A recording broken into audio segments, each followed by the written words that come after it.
boy, there is sure some terrible television in the world. I'm about to meet another wedding planner, and this one's gonna be good. He's gay. Sophie Kaczynski?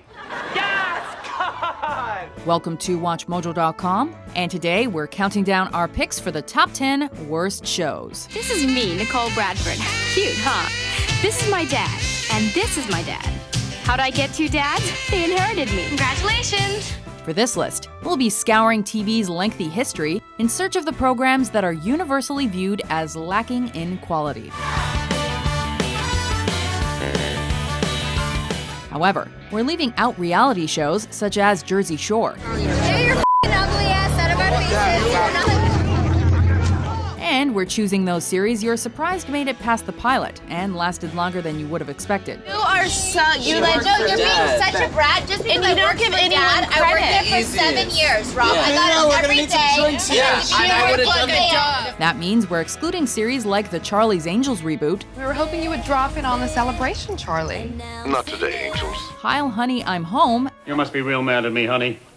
I'm a very, very bad Hitler. and Work It. I'm just so hungry. Number 10, Homeboys in Outer Space. But like true soldiers of fortune, Morris Clay and Tiberius Walker had merged victorious. Somewhere down the line, poor execution got in the way of interesting themes. Comedians Flex and Daryl Bell starred in this sitcom about a pair of 23rd century astronauts traveling the universe in their winged car. Hey, hit that right.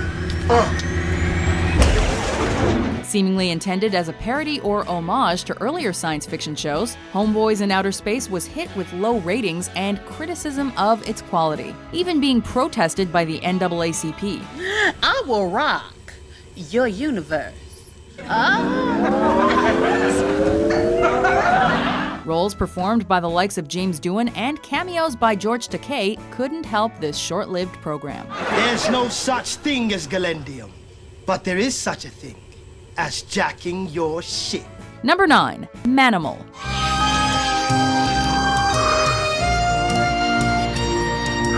He may be a master of the secrets that divide man from animal, but he's not so much a master of television. If a man could do that, some might call it a very great gift.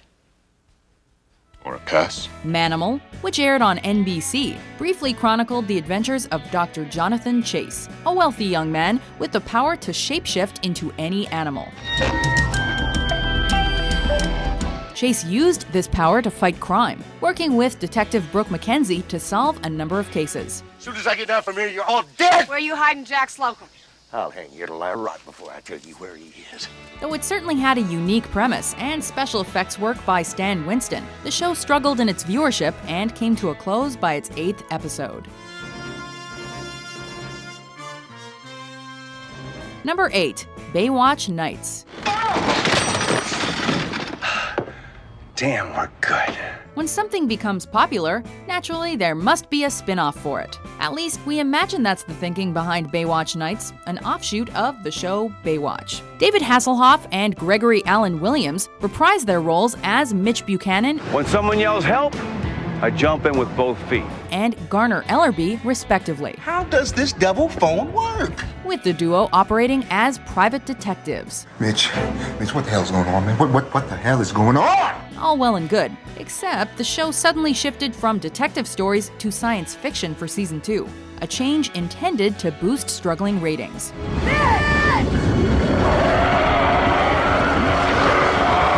Lacking the staying power of the original show, Baywatch Nights soon met its end. Just want to help. Really?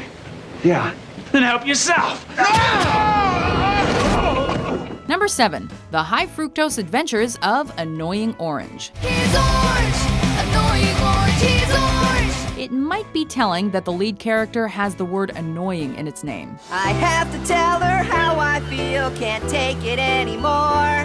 Based on a popular YouTube series, The High Fructose Adventures of Annoying Orange follows the titular orange and his sentient fruit friends in their everyday lives at a supermarket. Why can't you see you're the fruit for me? While While it managed to average 2.5 million viewers in its first 2 weeks, the show was critically panned for its crude humor and obnoxious nature. Oh, I get it. You guys all think you're above me. You shouldn't be so high and mighty. You're trespassing. This is the pits. After 2 seasons and 60 episodes, the Cartoon Network elected to cancel it. I can't watch. A decision we imagine was widely accepted. So then I said, when life gives you lemons, throw them away and get oranges instead. Number 6, The Cleveland Show. And so I found a place where everyone will know my happy mustache face. This is The Cleveland Show. Despite featuring new friends and old friends alike, this spin-off of Family Guy didn't quite hit the mark. Are we recycling these or what? I don't care. Do whatever you want. The Cleveland Show revolves around Cleveland Brown, his new wife Donna, and their mixed family. Well, if we ain't the Black Brady Bunch. Except I'm not a gay architect and my wife's not sleeping with my son. Relying on cutaway gags and pop culture references similar to Family Guy, the show divided critics as to its quality and came across as unnecessary to some. Donna, you want to show her your weird stretch marky back? Just kidding. No one wants to see that. Still, it endured for 4 seasons before being canceled in 2013. I always thought I had a God-given talent, Donna. I'm a fartiste. We get you farting too, and we'll be unbeatable. Number 5, Galactica 1980. You're about to be the first children from the stars to set foot on the planet Earth. 10 episodes of disappointment and missed opportunities, as it were. Galactica 1980 was the result of a largely unprecedented write-in campaign after the 1978 science fiction show Battlestar Galactica was canceled by ABC. It smells like a trap. It feels like a trap. I believe it is a trap. Reconsidering their decision, ABC ordered a pilot for a sequel series, one that would pick up 30 years after the original show's final episode. Ready? Ready. This is where we get off. Yeah? This ain't no off-ramp, dude. Surprise!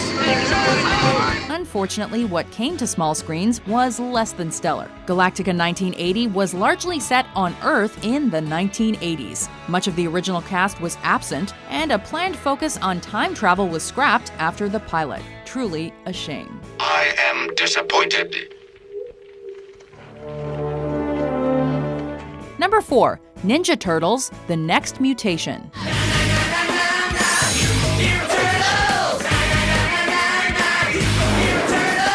As the first live-action TV series in the Teenage Mutant Ninja Turtles franchise, this certainly stands out, though not in the best of ways. Total turtleification!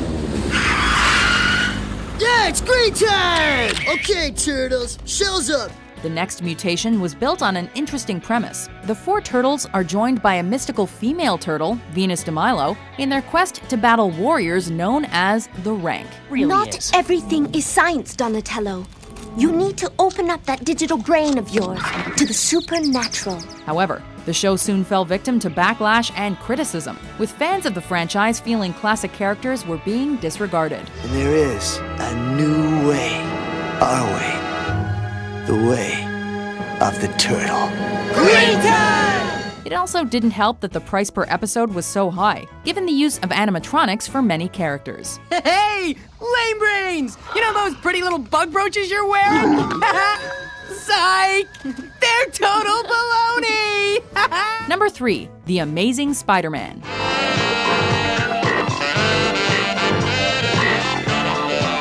There are a lot of things Spider-Man can do, but this was not one of them. Spanning 13 episodes, The Amazing Spider-Man began simply as a TV movie, establishing university student Peter Parker as the titular superpowered crime fighter. Will you please pour the young man a cup of tea? It then got picked up for a limited 5-episode order, and was drastically changed in Season 2, introducing more stories grounded in reality and toning down Parker's powers to appeal to an adult audience.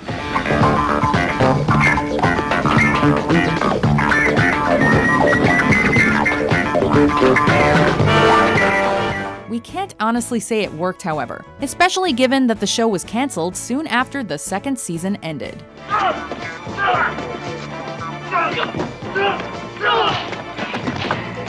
Number 2. Fred the Show. Hey guys, good thing you're here. Tell me what you think. This shirt or this one? What works on YouTube doesn't always translate well to television. Case in point, Fred the Show, based on a web series by Lucas Cruikshank, follows hyperactive teenager Fred Figglehorn in his daily life and adventures with friends. Yeah, look at this, we're having fun! I'm the father of so many animals. What makes the show unique, while also working to its detriment, is Fred himself, with his obnoxious and unreal behavior. I think I'm going to die! Oh no, I am going to die! Critics were quick to deride the show and Fred's part in it, with viewership dropping as the first season continued. And up next, we have Fred Figglehorn, who's excited. Yeah, me neither. Eventually, the end had to come for Fred. Why are you so bananas? I mean, you're always freaking out over nothing. You're so proud of your little adorable voice, and you're always sticking your nose in things that aren't your business.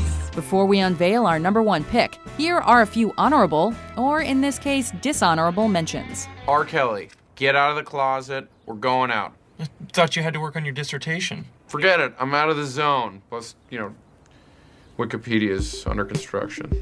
It's like they don't even know that their contracts are about to expire. Our contracts are about to expire? October 31st. October 31st? You fire people on Halloween? Felt like the holiday was getting a little watered down. Take care!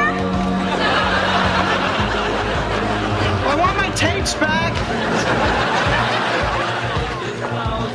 Quit it. I hate dancing. Listen to me, Nikki, stop it! No. Listen to me, you are not Mom. You had no say in anything that I do. No, you don't care about You it. understand? Nobody cares about this. Stop it! Do it then. Go ahead. Pull the trigger.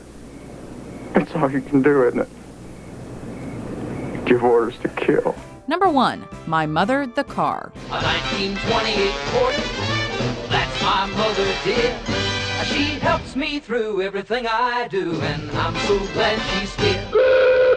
Equal parts bizarre and poorly constructed, nothing feels quite as unsuccessful as this fantasy sitcom. My mother the car, my mother the car. The premise is simple enough. Attorney David Crabtree buys a used 1928 Porter touring car, only to discover it is the reincarnation of his dead mother Gladys. Wow, did you hear that?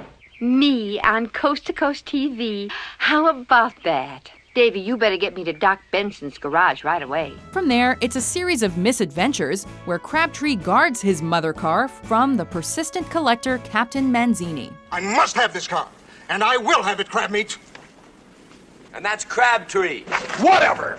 Critics and viewers alike panned the show, and we understand. Okay, Mom, you all set? Let's go, son.